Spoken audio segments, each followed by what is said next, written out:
All right, so welcome, Mark Gallagher. Thank you very much for having me, Mike Manzi. I appreciate everything. So let me take control of this fucking show. So how about this? I own this fucking place moving forward. This is my fucking place. Just got out of the can, and this is what I do. I take over places. This fucking radio station's mine. The main guy. How about that? What do you want to talk about? Huh? Want to talk about me? Want to talk about you? How come you got no hair like me, huh? What happened to you? Doesn't this guy look like my father? Where I fucking go? Somebody says he's my father, this guy. Hurts. Mark, Gallagher University. Shut the fuck! I told this guy don't fucking ask me no questions like this motherfucker. He brings up this Gallagher University bullshit again. What the fuck is wrong with this guy here? We're talking serious business here. I want to talk politics. Who do you like? Oh, I'm a Joe Biden fan. Look at me. That's why you gave me a knife to kill myself? I'm a Joe Biden fan. Oh, yeah. Cut him out of the fucking world. Don't let that guy be here anymore, this Joe Biden. What the fuck? Who voted for this idiot? You guys should all hang yourself from a steam pipe. Next. What else you want to ask me? I just have I'm 45 fucking years old. So what? I just had a birthday. Whatever. I just have 2 words to say. What else you want to ask me? We will win. Well, you can't fucking lose. I mean, if we lose, he says 2. If we lose now, though, could you imagine, Mike? Game over. Jesus Christ. Game over. You want to get into politics? We'll rock and roll. He's going to be the Teflon Don if he wins again. What do you think? That guy cannot win. Who the fuck are you? Let's talk about asteroids. So anyway, we saw an asteroid the other day. It hit the Earth. We're all dead right now. We're not really here. We're just talking. We're in the but Matrix. whatever. According to tape, we're in the Matrix. Let me ask you a question over there, camera guy. You got this Mortgage Queen picture in the sheet? Nope. Okay. That's good. It's a good thing. You got your gun on you, Mike? I do. All right. Can I shoot somebody? Hand it off. All right, so why am I here? What the fuck you invite me to your show for if you're not going to ask me questions about sex? I invited the founder of Gallagher University to the show today because I wanted to talk to him about the importance of becoming a great salesman. And some of us have that skill naturally, and some of us have to acquire that. And I know that in your early years, in fact, you're probably 19, you started to learn the art of the sale and the art of negotiating. And it started in the mortgage business accidentally. I think that, in all seriousness, I believe that everybody has the art of persuasion inside of them. I think that we've been persuading our parents since we're young children. We just don't know it. You don't realize that it's a sale. Pretty much any kind of conversation that you're having at all times is a basic sale. When you wanted a bike when you were younger, I'm sure that right before Christmas you were dropping hints to your parents, asking that you'll do certain chores and everything. It's the same thing. You just really start to tweak yourself as you get older when you learn that, wow, that worked. And as you start to do it over and over again, you learn the power of it. You learn the power of persuasion, and it's very strong. It's a very serious weapon because, you can manipulate people into doing things that you don't want them to do. And you never want to go and cross that line. Right. You want to persuade people into doing things what's best for them and get paid for it. And you just got to have a lot of integrity when you have this gift and you learn how to sell and you learn because, anybody can be taught how to sell. Like I said, everyone's built with it inside them. It's just bringing it out of them. Right. And then really doing it naturally. Yeah, and then it's really just repetitive in the industry you're in, right? There's certain scripts that work. Mm-hmm. There's certain rebuttals that work in any industry. And it's just about, taking what people teach you in that industry and then making it your own. And then once you really learn your craft and once you learn the beginning and the end of, a sale, it's just about keeping control. How important is it to become a good listener as a salesman? That's probably one of the biggest things is to be able to listen. And it really depends on what industry you're in. But yeah, there's a lot of like in the short sale business, man, you're dealing with clients that are losing their home. So you have to listen. There's people that lost their family member, and I've seen a lot of aggressive salesmen get into that field and not be very good at it because they don't listen. They're just more of pounding, whatever product down your throat. So it's important to ask a pertinent question and then be a good listener and really listen. Because 100%. that'll determine where the conversation's gonna go. Yeah, the thing when in sales is that you have to ask specific questions of what the client really needs, and then your goal is to fulfill what the client needs are, and then really you're taking the sale out of it. Because if someone wants something and you're able to fulfill what they want, what sale is that? There's the magic. That's it. Then it's just about being personable, and it's just about a person liking who they're dealing with. You know, you have to also in sales be a chameleon, right? You know, unfortunately, we live in a society where, you know, people take one look at you, and the way you're dressed might not be the way that they like. So you have to know your client. You have to dress to impress at all times. You have to always know what their needs are, and you have to have integrity and fulfill their needs. And if you go that route, a little bit of persuasion is needed, not very much. Not just in real estate, not just in mortgages, or business funding, which I know you're very well acquainted with those three subjects, but in any craft of sales, how important is the follow-up and staying persistent? Because I know a lot of people that are good salespeople aren't always successful on the first call or the first visit, and I think the real great salesmen have a great follow-up system. Oh, absolutely. So again, for us in our company, we build out something called a CRM system. Those CRM systems these days have, you know, email campaigns that actually trigger on a certain status. So say you took an application from a client and you're waiting for docs, you would put that application into missing docs, and then that client would get an email saying, I'm missing these documents. And then you would get maybe a text message saying that we're missing these documents. Please don't forget to send these documents. And we've seen that when the system does it, and you also get on the phones and call that client and follow up, you have tremendous more success. The percentages go up tremendously. For us, we built out a certain system to help our guys stay on the phones more of getting new business, while the system basically works as an assistant for them, following up with the client automatically. A lot of AI is very important these days. And most salespeople are in the entrepreneurial world or business in themselves. How important it is for them to be acquainted with what's going on in the social media platforms and exposure on the internet. I mean, you may not have a business that is e-commerce, but how important is it to get out there? Yeah, it really depends on your business. Social media is tremendous for branding and getting your name out there, of course. And obviously, depending on how many followers you get and have. Obviously, if you just have friends and family, it's not a tremendous, you know, it's like your sphere of influence, they call it, where you'll go out to those people when you get into a new business, and your friends and family are important to get referrals and stuff. But if you're talking about a company on social media in a big, major way, you know, that is huge for a company. Huge for a company in direct response, huge for a company in branding. It's in this day and age very, very important. You know, it used to be TV and radio. Nobody really watches TV anymore, and hardly anybody listens to the radio in regards to a like a news type of station, right? Not many people listen to that unless they're listening to sports or whatever. A lot of people are watching TikTok. A lot of people are on Instagram. But you have to build that out and get those followers first. Once you have that following, then of course your name gets out there, your brand gets out there, and then people know you and they get out to you and they call you and bring in more business. Getting back to fundamentals of salesmanship, a lot of salespeople are glued to the phone, and then some are person to person, some are a little of both.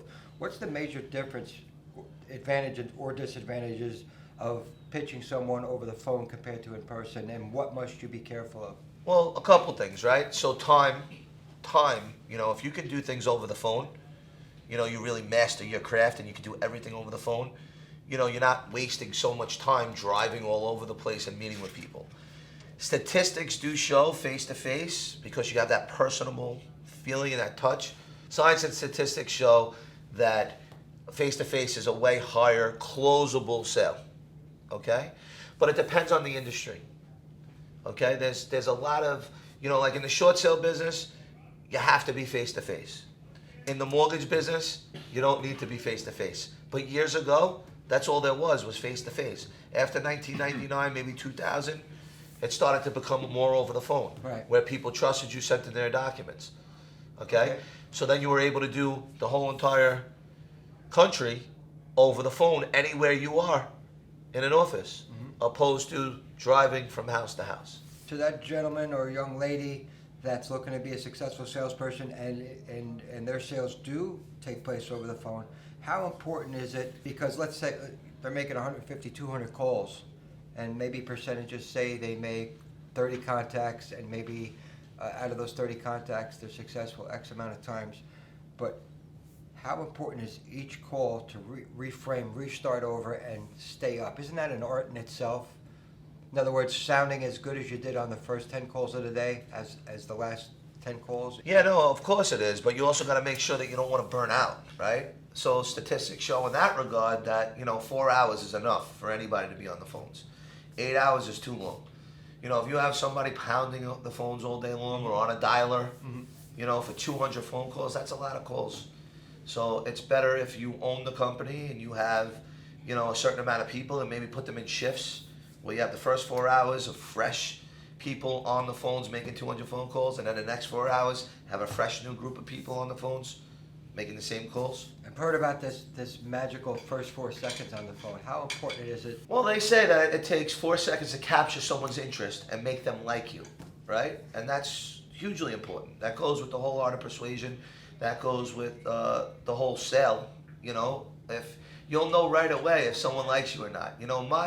My biggest thing is I like adversity. I like when you call a client about something and they start yelling at you right away, and people curse you out, people want to fist fight you, people don't want to let you in, and then later on we're in the house, we're playing guitars with them, Right.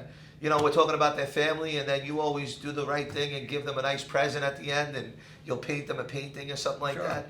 Which and then you start, I've learned in life that when you have a disagreement a lot of times with someone right off the bat, and then you can make it through that, you wind up having a long relationship because you made it through something that was very hard right off the bat. Right. And then they start to trust you and they start to realize, wow, maybe my perception of this gentleman wasn't what I thought it was.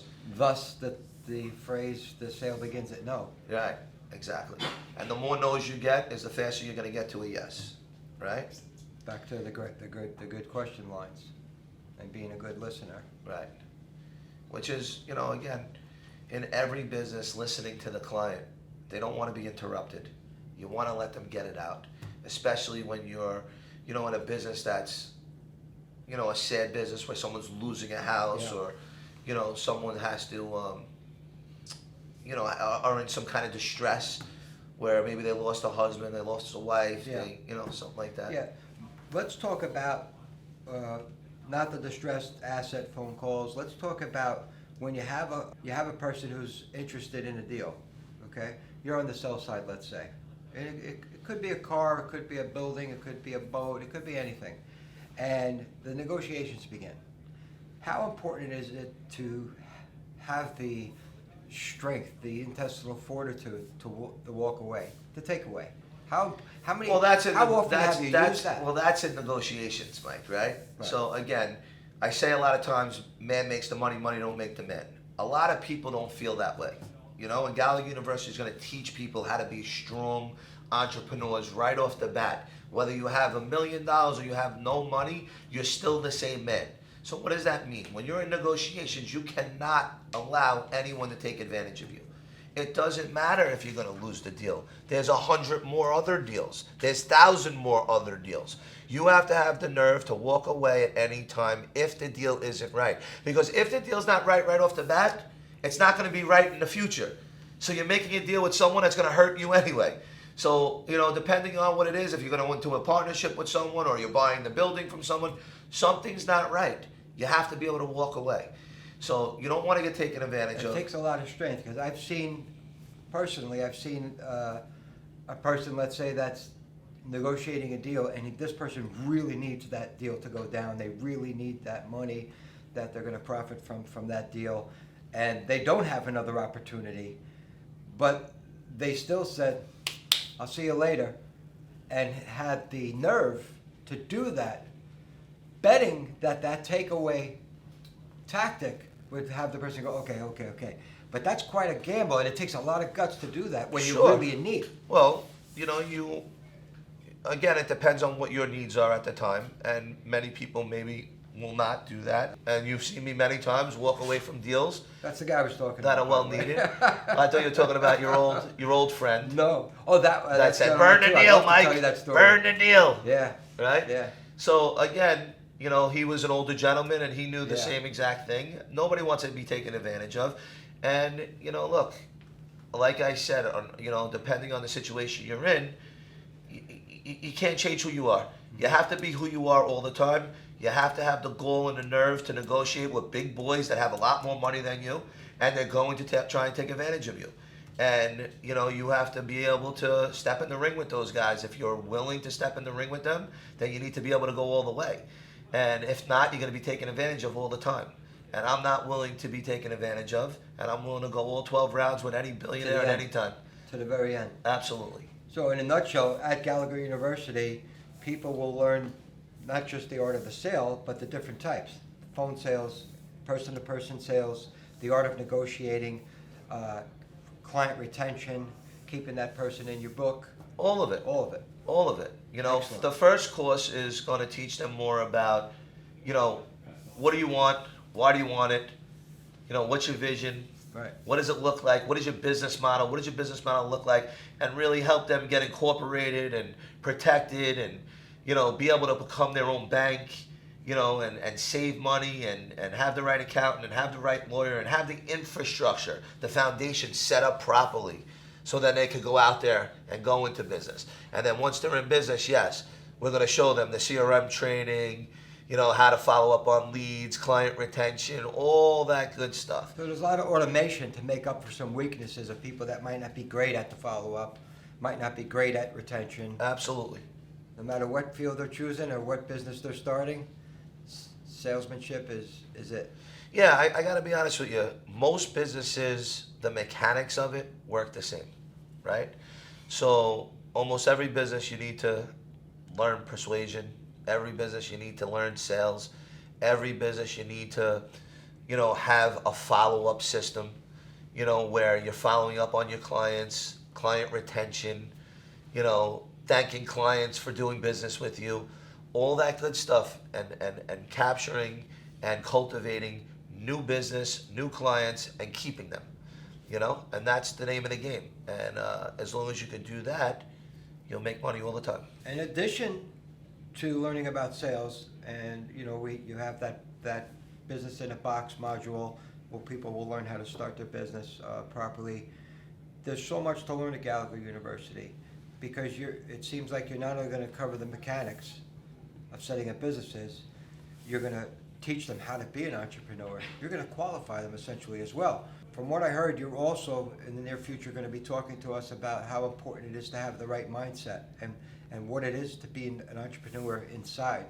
Yeah. That separates you. Well, that's everything, right? So during the first course, the second course, the third course, and throughout the whole entire lifeline of Gallagher University, that's the biggest thing for any entrepreneur is the mindset. You know, having a strong, positive mindset is something that has to be worked on every single day. That's the given. That is the given. And no matter what you do in life, you're going to experience failures, you're going to experience heartache, you're going to experience death, you're going to experience Treachery. all bad things that happen, okay? And it's just the way you deal with them. And again, that's what Gallagher University teaches when it comes to mindset, how to be strong, how to be resourceful, how to, you know, pivot when things aren't going your way and change the plan. And not necessarily do you have to be the smartest man in the room, knowing how to choose and find that person. Oh, absolutely. Surround yourself by good people. You never want to be the smartest man in the room. You never want to be the smartest man in the room. You want to surround yourself by the right people.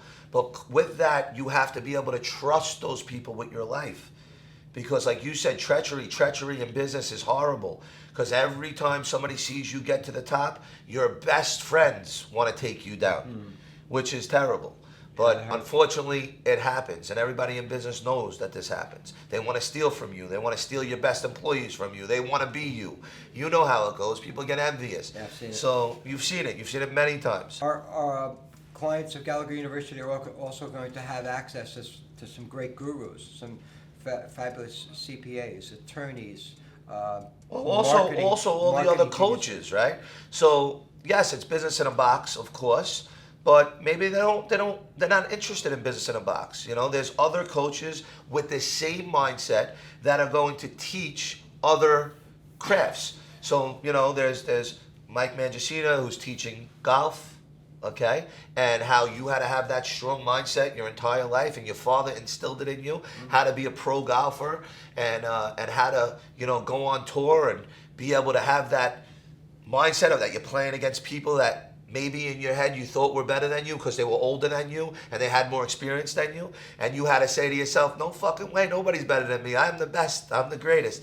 And Rick Moraney, who his mindset is that warrior Viking mindset, where for him to step in that ring and MMA fight in that brutal boxing jiu-jitsu type of style, where people could get really hurt, have to have that everyday training, dedication, and go in that ring and fight people bigger and stronger. And you're going to have some other guests, some people that have overcome incredible adversity and lived to tell about it and have climbed up above it, and they're going to share their stories. Absolutely. Listen, even my wife, Nicole Gallagher, she's going to teach how my mindset that I taught her has now brought her to be a mortgage loan officer and also the owner of a cash advance company, but also control my entire household, my kids, and make sure that the house is ran like a business. There's the food shopping, the cooking, the laundry, the everything. It's like a machine in my house. She applied the skill set that you learn in business in a box to the household Exactly. success from The mindset. the kids' trips, the kids' activities, the kids' schoolwork, the lunch, the food, the bills, everything. Absolutely. And again, helping her with the mindset of being strong, where she gets the phone call from the school, the kids are sick, whatever it may be. That's a nerve-wracking situation at all times with your children. Oh, they want to go to somebody's house to sleep over. You worry. That's the most worrisome stuff, right? So, how to be able to deal with all that. That could be a gentleman or a woman's most stressful business. Exactly That right. business. Exactly right. Agreed. Well, thanks for your time today. We learned a lot, and we look forward to the full modules on these subjects. I thank you for having me, Thanks, Mike, Mark. but I just also want to ask you a question. Are you a gangster? All They right. say I am. All right. And And sometimes also, perception works. the other thing I wanted to ask you too, Mike, are you my father? This is what A they lot say. of people keep saying that you look like me. That's What the what fuck they is say. this? What's going on here, I Mike? think he entered when he left. I think so too. All right, I want you to have a And nice vice fucking versa. day. And if you're a made man, I'm definitely touching you after this.